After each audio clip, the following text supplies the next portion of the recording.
भद्र जी को सब कुछ नष्ट भ्रष्ट करवा दिया था, वो यज्ञ स्थली को।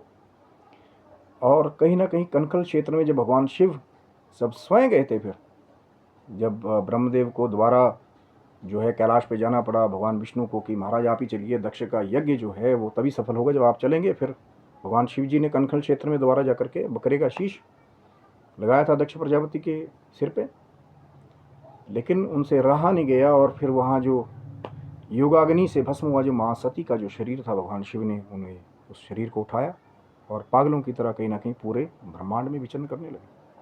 अब बहुत सारी कथाएं मिलती हैं कि फिर भगवान विष्णु ने अपने चक्र के द्वारा माँ के शरीर के खंड खंड किए थे, जो जहाँ भी गिरे वो खंड वो माँ के शक्तिपीठ बन गए।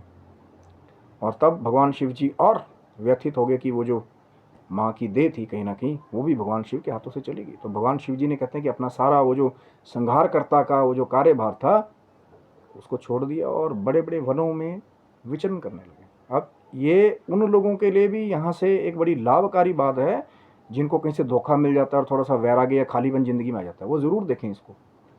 जिनको प्रेम में धोखा भी मिलता है या अपने प्रेमी सज्जनों से जिसका कहीं ना कहीं बिछोड़ हो जाता है, वो भी इसको ज़रूर देखें कि कैसे उनके दुख का नाश हो। ये भगवान शंकर ने बहुत अद्भुत लीला की है उस समय, वो सब देखें। तो कहीं ना कहीं कहते हैं भगवान शंकर लीला करते हुए पागलों की तरह, जैसे कोई बहुत गहरा प्रेमी होता है सदमे में, वैसे घूमने लगे, कभी पर्वतों पे कभी झरनों पे, और हरि नाम स्मरण तब भी करते हुए भगवान शिव जी कहते हैं कि घूमने लगे। तो कहते हैं कि एक बार घूमते घूमते नीलगिरी पर्वत के ऊपर वो जो दिव्य स्थान है वहाँ पे भगवान शंकर जी ने जाकर के देखा कि एक कौआ रूपा पक्षी, बाकी के वहाँ के जो दिव्य पक्षियों को, वहाँ पे एक झील है या सरोवर है, वहाँ पे वो दिव्य पक्षी जो है वृक्ष के नीचे जो है राम कथा सुना रहा है, एक कौआ बड़ी दिव्य वाणी में। तो भगवान शिव की अब लीला तो भगवान शिव की ही है। तो कहते हैं भगवान शिव जी वहाँ पे जब पहुँचे तो उन्होंने भी हंस, जैसे मानसरोवर में हंस होते हैं ना, उसका रूप लेकर के, भाई भगवान शिव जी हैं, उनके पास वो सिद्धियाँ हैं कायाकल्प की भी, कि कभी भी कोई भी रूप ले लेंगे, कभी किसी के भी कहीं भी आएंगे जाएंगे।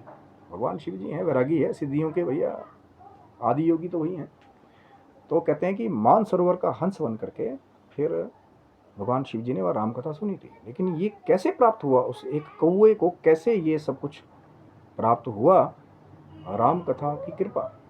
कहते हैं कि बहुत पहले, देखिए ये 28वां कलयुग है, उससे पहले भी कलयुग जो है वो हो चुके हैं।